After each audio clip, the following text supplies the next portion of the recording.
नमस्कार दोस्तों, आपका स्वागत है हमारे चैनल DDS पर। जी हाँ दोस्तों, तो आज हम कक्षा 6 और 7 के कार्य पुस्तिका के हम कार्यपत्रक सामने लेकर आए हैं। वह है 57, 58, 59 और 60। जी हाँ दोस्तों, तो हम कार्यपत्रक 4 सॉल्व करेंगे और समझेंगे, साथ साथ पढ़कर इन प्रश्नों का उत्तर लिखेंगे।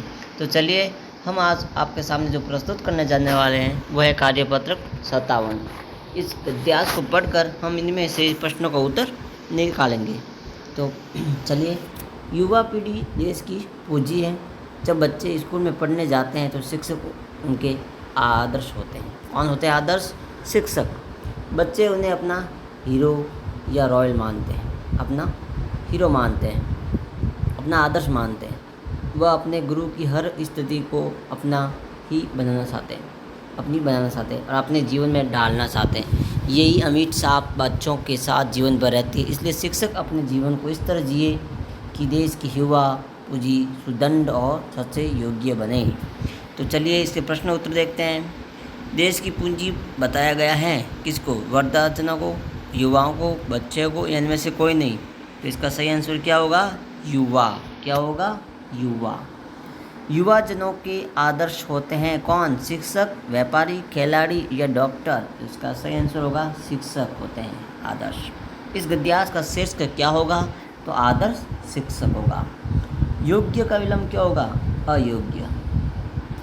अगला जो प्रश्न है 5वां, इसमें आपको एक पंक्ति में उत्तर लिखना है। बच्चों पर किसकी अमिट छाप जीवन भर रहती है? तो आदर्श शिक्षकों की। आदर्श शिक्षकों की जीवन भर अमिट छाप रहती है बच्चों पर। 6 है, शिक्षक को अपना जीवन किस प्रकार जीना चाहिए? शिक्षक को अपना जीवन देश की युवा पूंजी सुदृढ़ सच्ची योग्य बने ऐसा जीवन जिए कि वह एक आदर्श के रूप में बच्चे भी उन्हें फॉलो करें, बच्चे भी उनको हीरो माने, अपना रॉयल या अपना हीरो माने। ऐसा जीवन जीना चाहिए सादा। अपने प्रिय शिक्षक के बारे में लिखिए और बताइए आपके बारे में अच्छा क्यों लगते हैं। तो ये आप लिख सकते हैं कि मेरे प्रिय शिक्षक ईमानदार हैं, कर्तव्यनिष्ठ हैं, वे हमेशा समय पे स्कूल आते हैं, हमेशा स्कूल आते हैं और बच्चों के साथ पुत्र सने व्यवहार करते हैं। ये आप लिख सकते हैं।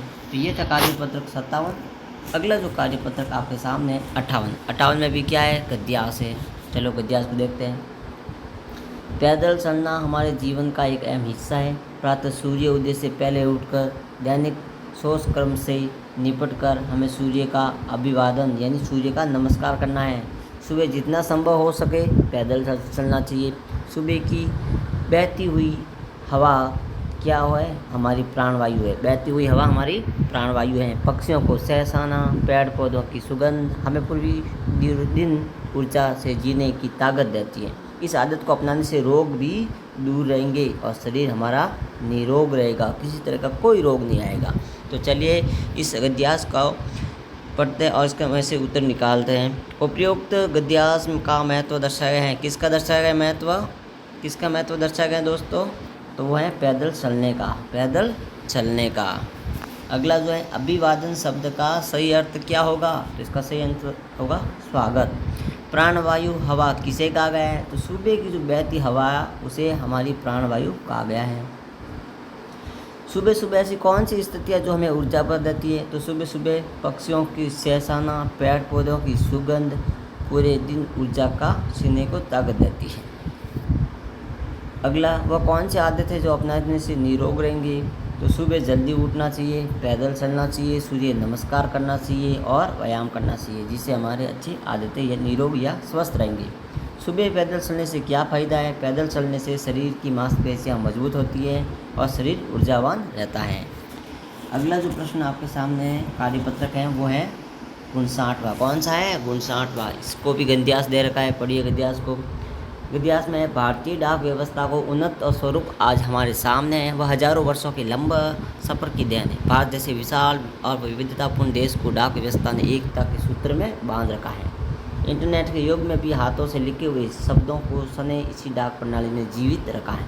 सबके सुख दुख की एक जगह से दूसरी जगह पहुंचाने में हमारी डाक व्यवस्था और डाकिया की एक दूरी का काम करते हैं। पहले कबूतर भी हमारा डाकिया हुआ करते थे, अब तो विश्व शांति के लिए उड़ान काम आते हैं, विश्व शांति के लिए उड़ाने के काम आते, उड़ान काम आते। चलिए इनके पहला प्रश्न क्या है, अब तो वह विश्व शांति के लिए उड़ाने काम आते, कौन, डाकिया व कबूतर या दोनों? अब तो विश्व शांति के लिए उड़ाने का काम आते हैं, तो पहले हमारा डाकिया, लेकिन अब तो विश्व शांति के लिए काम आते हैं। कबूतर भी हमारा डाकिया हुआ करते थे, तो कौन आते हैं, कबूतर। अगला जो प्रश्न है सही आंसर बताओ। भारतीय डाक व्यवस्था से संबंधित जो वाक्य सही नहीं है उस पर निशान लगाना। सही नहीं है तो हमारा देश उन्नत किया है, बिल्कुल। डाक व्यवस्था में, डाक व्यवस्था हज़ारों वर्ष का लंबा सफ़र है, बिल्कुल सही बात है। इंटरनेट के युग में भी डाक व्यवस्था सही चल रही है, बिल्कुल सही बात है। लेकिन क्या हमारी डाक प्रणाली मर्त है? नहीं, ये जीवित रखा है, ये सही नहीं है। हाथ से लिखे गए पत्रों से स्नेह कैसे जीवित रहता है? तो इंटरनेट के इस युग में भी हाथों से लिखे हुए शब्दों का स्नेह इसी डाक प्रणाली ने जीवित रखा है, ये लिख सकते हैं। भारतीय विविधता संस्कृति को एकता के सूत्र में किसने बांध रखा है? डाक व्यवस्था ने।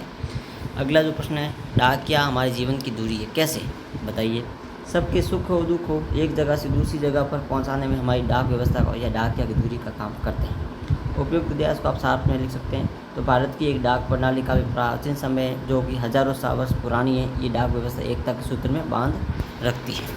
तो ये था 59वां। अगला जो है वो है 60वां और आखिरी कार्यपत्रक है। इसको समझिएगा और अच्छे से पढ़कर इनके प्रश्नों को उत्तर देना है। आपको इसके साथ साथ आपकी जो कार्य क्षमता है, दक्षता है, उस दक्षता को बढ़ाना है। तो दक्षता बढ़ाने के लिए यही है कि आप कार्यपत्र को जब भी पढ़े तो ध्यान केंद्रित होकर पढ़े और समझे कि प्रश्न इसी के अंदर से हमें निकालना है। तो अगला है, इस कविता दे रखी है 60वां में, युग युग से हम रहे उपासक, गैती और कुदाली के, हल की नोक के लिखते हैं हम गीत यहाँ खुशहाली के, दर्शन होते इंद्रधनुष के, संध्या के लाली के, हल की नोक लिखते हम गीत खुशहाली के, कोयल मोर पपीते गाते, श्याम घटा लहराती, मधुर स्वर में कोकिल उठी बहु गीत सुनाती है। तो बताओ युग युग से उपासक कौन थे? तो गैती और कुदाली, कुआं और तालाब, पेड़ और या पौधे। युग युग के उपासक कौन थे? युग युग के उपासक थे गैती और कुदाली। तो ये लिख सकते गैती और कुदाली। अगला है, वर्षा ऋतु में आकाश में किसका दर्शन होता है? इंद्रधनुष का। वर्षा के मौसम में गीत कौन गाता है? कोयल। हल्की नोक से किसके गीत लिखते हैं? गीत यहाँ लिखते हैं खुशहाली के, खुशहाली के गीत लिखते हैं। अर्थ बताइए, मधुर का अर्थ क्या होता है? सुरीला। मधुर का अर्थ क्या होता है? सुरीला। कोयल सुरीला गाती है। संध्या का अर्थ होता है शाम। कुदाली का आप लिख सकते हैं कुदाली, जो एक पावड़े की तरह होती है, जो कह सकते हैं कुदाली। छठा और अगला है, छठा प्रश्न है, किसान घर खुशहाली कब आती है? वर्षा ऋतु में। कब आती है? वर्षा ऋतु में। अगला जो 7वां है, एक साधारण किसान बच्चे को क्या सुविधा मिलनी चाहिए? तो आप लिख सकते हैं उन बच्चे को अच्छी से अच्छी शिक्षा मिलनी चाहिए और अच्छा खान पान मिले एक साधारण किसान को। तो हमने ये कार्यपत्रक आपके सामने 57, 58, 59 और 60 ये 4 कार्यपत्रक के हमेशा की तरह आपको भी कार्यपत्रक ये लेकर आएंगे 6 और 7 का। आप इनको ध्यानपूर्वक समझिएगा, पढ़िएगा। अपनी दक्षता को आप कैसे सुधार ला सकते हैं, व्याकरण को कैसे अच्छी पकड़ बना सकते हैं, तो आपको इनको अच्छे से समझकर अच्छे अभ्यास के द्वारा ये अपने इसे दक्षता प्राप्त कर सकते हैं।